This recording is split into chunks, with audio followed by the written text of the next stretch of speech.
Bienvenue dans la troisième et dernière partie de cette série de vidéos où je partage mon expérience d'accession à la propriété en solo. Au cours des deux précédentes vidéos, nous avons parlé des avantages et inconvénients du statut de propriétaire par rapport à un locataire. Nous avons également abordé les coûts qui sont liés au statut de propriétaire d'un bien immobilier et j'ai également expliqué comment je me suis préparée en termes de budget et d'optimisation de mon profil afin d'augmenter mes chances d'emprunter en solo. Et dans la vidéo d'aujourd'hui, ce que je vous propose, c'est d'aborder les différentes étapes du processus d'achat d'un bien immobilier.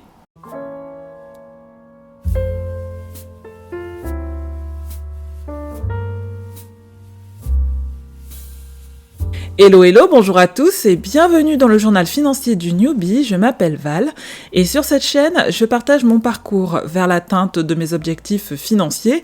Donc ici, on parle d'argent, de budget, d'épargne, d'investissement. Si vous appréciez ce type de sujet, eh bien n'hésitez pas à vous abonner à la chaîne et à regarder la suite de cette vidéo. Et avant de rentrer dans le vif du sujet, je voudrais préciser que je ne suis pas une professionnelle de l'immobilier ou du secteur bancaire. Ce que je vais vous partager au cours de cette vidéo est simplement basé sur ma propre expérience et sur ce que j'ai appris lorsque j'ai acheté mon appartement en 2019. Aussi, j'espère que vous trouverez ces informations utiles.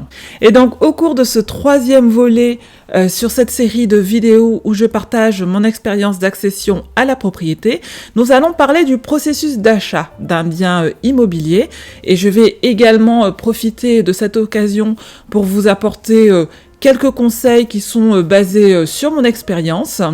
Donc, comment est-ce que cela se passe lorsque l'on achète un bien immobilier? Eh bien, j'ai pour ma part identifié 4 étapes, à savoir les visites et l'offre d'achat, la signature du compromis de vente, la recherche d'un financement ou offre de prêt et enfin la signature de l'acte de vente. Commençons par la phase des visites. Lorsqu'un bien retient votre attention, ma recommandation est de ne pas hésiter à se renseigner sur différents points. Déjà, se renseigner sur l'environnement, le quartier, la vie de l'immeuble. Et pour cela, on peut par exemple discuter avec les voisins, ce qui peut être une très bonne source d'information. Et comme je l'avais précisé dans la précédente vidéo, pour moi, l'environnement est une grande priorité aussi. J'y ai apporté une attention particulière. Un autre point sur lequel on peut se renseigner, c'est le prix de vente moyen du mètre carré dans le secteur. Pour cela, vous avez le site des demandes de valeur foncière qui donne le prix de vente des biens sur les dernières années, ce qui peut être une bonne source d'information pour préparer son offre d'achat. Et vous pouvez également discuter avec l'agent immobilier, si vous êtes passé par une agence immobilière, bien évidemment. Donc vous pouvez discuter avec lui afin de savoir s'il y a une marge de négociation avec le vendeur. Vérifiez également l'état du logement afin de prévoir d'éventuels travaux ou de repérer des fuites ou autres problèmes importants. Pour cela, on n'hésite pas à faire des contre-visites. Et en plus, si vous êtes accompagné d'un proche, il ou elle pourra vous donner son ressenti par rapport au bien. J'ai pour ma part visité l'appartement que j'ai acheté 4 fois en tout. Je me suis également renseignée sur le montant de la taxe foncière et s'il s'agit d'un bien au sein d'une copropriété, renseignez-vous sur le montant annuel des charges de copropriété afin de savoir si cela peut rentrer dans votre budget. Il faut également vérifier l'état général des parties communes et de la façade et sachez que le vendeur a l'obligation de vous remettre différents documents au moment de la signature du compromis de vente. Ces documents vous informent sur l'état de la copropriété et du logement. Et donc, à chaque fois que j'étais intéressée par un bien, avant de faire mon offre, j'ai toujours demandé à consulter les procès-verbaux de l'Assemblée générale de copropriété sur les 3 dernières années, à consulter les documents financiers obligatoires ainsi que les diagnostics. Et il ne faut pas non plus hésiter à poser des questions sur les derniers travaux réalisés, sur les travaux en cours et les possibles travaux à venir. Bref, tout cela pour dire que si le bien vous intéresse, essayez d'avoir un maximum d'informations afin de vous assurer que le bien correspond à vos attentes, que tous les paramètres rentrent dans votre budget et surtout pour limiter le risque de tomber au sein d'une copropriété qui serait problématique.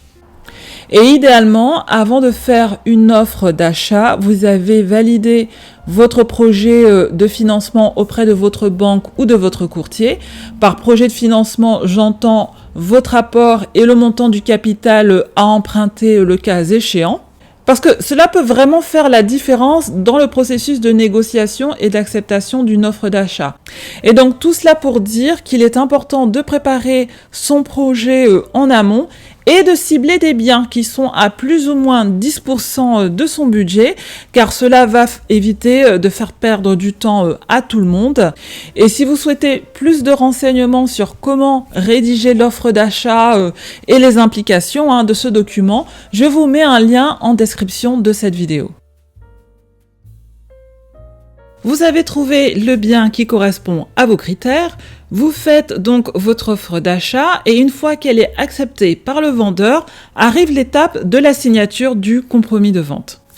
Dans mon cas, ce document a été rédigé par l'agence immobilière, mais il peut être très bien rédigé par le notaire ou par le vendeur et vous-même. Personnellement, je préfère m'en remettre à un professionnel afin de sécuriser cette étape importante du processus d'achat.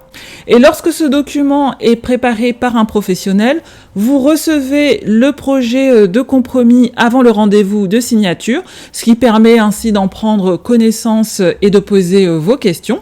Quelques éléments à retenir à ce stade.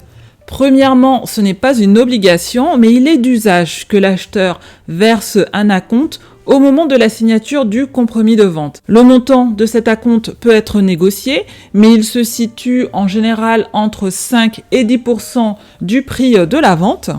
Et il faut savoir que c'est le notaire qui va récupérer cette somme et la conserver sur un compte séquestre, et cela jusqu'à la signature de l'acte de vente. Et cette somme sera bien évidemment déduite du décompte financier que vous recevrez du notaire lors de la signature de l'acte de vente définitif. Deuxième chose à savoir, c'est que en tant qu'acquéreur non professionnel, vous avez un délai de rétractation de 10 jours calendaires après la signature du compromis de vente. Et petite particularité pour les biens au sein d'une copropriété, le vendeur a l'obligation de fournir plusieurs pièces qui sont annexées au compromis. Et dans ce cas, le délai de rétractation de 10 jours commence à courir uniquement lorsque l'acheteur a reçu toutes les pièces constitutives du dossier. Et si vous vous rétractez dans le délai des 10 jours, l'acompte que vous auriez éventuellement versé vous sera bien évidemment rendu. Je vous affiche la liste des documents que le vendeur doit remettre obligatoirement à l'acheteur. C'est un peu fastidieux à lire, mais ma recommandation, c'est vraiment de prendre le temps de lire ces documents afin de s'assurer qu'il n'y a pas de problème majeur en ce qui concerne le bien et ou la copropriété. Et troisième point d'alerte, concernant le compromis de vente, il faut bien veiller à ce que ce document indique toutes les conditions suspensives de la vente, comme par exemple le fait d'obtenir un prêt immobilier. Si cette mention est bien indiquée, cela signifie que si l'acheteur n'obtient pas de prêt, le contrat devient caduc. Une fois que le compromis de vente est signé, il faut compter un délai de 3 mois avant la signature de l'acte de vente. Si je ne dis pas de bêtises, c'est un délai qui est incompressible et qui permet au notaire d'effectuer toutes les démarches administratives qui sont liées au processus de vente. C'est au cours de cette période que l'acheteur a un délai de 45 jours afin de trouver son prêt immobilier. Et dans mon cas, cette étape s'est déroulée dans la plus grande sérénité, étant donné que j'avais validé ma capacité d'emprunt auprès de ma banque et également auprès d'un courtier au moment où je construisais mon projet. J'ai pour ma part fait le choix de passer par un professionnel pour m'accompagner dans la recherche du prêt immobilier. Cela a un coût, certes, cela a un coût, mais l'avantage est que je n'avais pas à faire moi-même les démarches auprès des banques afin de trouver l'offre la plus intéressante. De plus, j'avais des attentes particulières concernant l'offre de prêt, et donc j'ai simplement communiqué mon cahier des charges à mon courtier et je lui ai fait confiance pour me faire des propositions qui étaient en adéquation avec mes attentes. Et c'est donc sur la base de ces propositions que nous avons sélectionné la banque auprès de laquelle j'ai déposé le dossier de demande de prêt immobilier.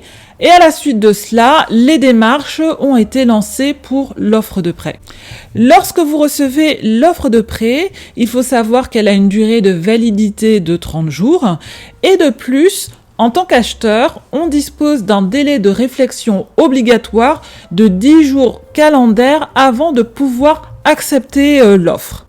Ce délai de réflexion débute le lendemain du jour de réception de l'offre et ce n'est qu'au lendemain de l'expiration de ce délai de 10 jours que l'on peut officiellement accepter l'offre de prêt. Je vous donne un exemple. Si vous recevez une offre de prêt le 13 novembre, vous ne pourrez l'accepter qu'à partir du 24 novembre et non avant. Quant au contenu de l'offre de prêt, je vous affiche un article que l'on peut trouver sur le site du ministère de l'économie et des finances. Je vous mets également le lien en description de cette vidéo. Et une fois que vous avez signé l'offre de prêt, il faut en informer le notaire. Puis, environ 3 mois après la signature du compromis, arrive le rendez-vous pour la signature de l'acte de vente. Et en amont de ce rendez-vous, le notaire m'a envoyé la convocation pour le rendez-vous de signature. Il m'a également envoyé le décompte financier qui indique le montant de la vente plus les frais de notaire, ce qui donne le coût global du projet. Et en face de cela, il avait déduit l'acompte qui a été versé au moment de la signature du compromis de vente, ainsi que le montant du capital emprunté auprès de la banque. Et ainsi, il obtient un solde qui est à payer par virement bancaire au moins 48 heures avant la signature du contrat. Et je vous invite vivement à bien vérifier les calculs de ce décompte financier. Dans mon cas, le notaire s'était trompé dans le calcul et cela suite à une incompréhension dans les modalités de paiement de la garantie du prêt immobilier. Et heureusement que j'ai été attentive à ce niveau, sinon ce projet m'aurait coûté plus que prévu. Un peu avant le rendez-vous de signature, le notaire m'a envoyé le projet du contrat de vente. C'est un peu rébarbatif, mais j'ai quand même pris le temps de le lire afin de m'assurer que tout était en ordre à ce niveau. Puis vient enfin le jour de la signature. 1 ou 2 heures avant le rendez-vous, j'ai fait la visite de l'appartement avec le vendeur et l'agent immobilier. C'était ainsi l'occasion de s'assurer que l'appartement était bien vide et surtout qu'il n'y avait pas eu de dégradation entre-temps. Puis ensuite est venu le moment de la signature. C'est une étape qui s'est bien passée dans mon cas. Et une fois que l'acte de vente est signé, le notaire nous remet une attestation que la vente a bien eu lieu et on ne reçoit la copie de l'acte de vente signé que quelques mois plus tard, car si je ne dis pas de bêtises, le notaire doit enregistrer le document au bureau des hypothèques. Et lorsqu'on reçoit sa copie de l'acte de vente signé, il est accompagné du décompte financier définitif et j'ai eu pour ma part une très belle surprise étant donné que j'ai été remboursée d'environ 500 €. En fait, ce qui se passe, c'est que à la signature, les frais de notaire que l'on paye correspondent à une estimation et le vrai calcul est effectué une fois que toutes les formalités administratives sont terminées. Et voilà donc qui conclut mon expérience d'achat immobilier en solo. Pour une première, je trouve que cela s'est plutôt bien passé et 4 ans plus tard, je suis toujours aussi ravie d'avoir sauté le pas de l'accession à la propriété. Je me sens bien dans mon appartement, la copropriété est bien gérée Et la très grande majorité des copropriétaires approuvent les travaux qui sont nécessaires afin de permettre de conserver la valeur de notre bien collectif. Et je me vois encore rester plusieurs années dans cette copropriété et d'ici 3-4 ans effectuer des travaux dans mon appartement afin qu'il soit totalement à mon goût. Mon seul regret concernant ce projet est de ne pas avoir assez anticipé le choix du notaire. C'est seulement après coup que j'ai compris qu'au-delà de son aspect administratif, le notaire a également un rôle de conseil. Il peut nous accompagner en amont du projet et ainsi servir nos intérêts. L'intervention du notaire n'est pas nécessaire au moment de la signature du compromis de vente. Toutefois, il peut nous apporter son expertise pour sécuriser l'avant-contrat, pour nous éclairer sur les points juridiques, comme par exemple les conditions suspensives qui doivent être mentionnées, sur le versement de l'acompte, le respect des délais légaux, etc. Donc, lors de mon prochain achat immobilier, j'anticiperai mieux cet aspect du projet. Et donc voilà, j'espère que vous aurez trouvé cette série de vidéos intéressante et informative. Si c'est le cas, n'hésitez pas à liker et à commenter. Si mon contenu vous plaît et que vous souhaitez être informé de chaque fois que je poste une nouvelle vidéo, n'hésitez pas à vous abonner et à activer les notifications. Je vous remercie beaucoup de m'avoir écouté et je vous dis à très bientôt dans une prochaine vidéo.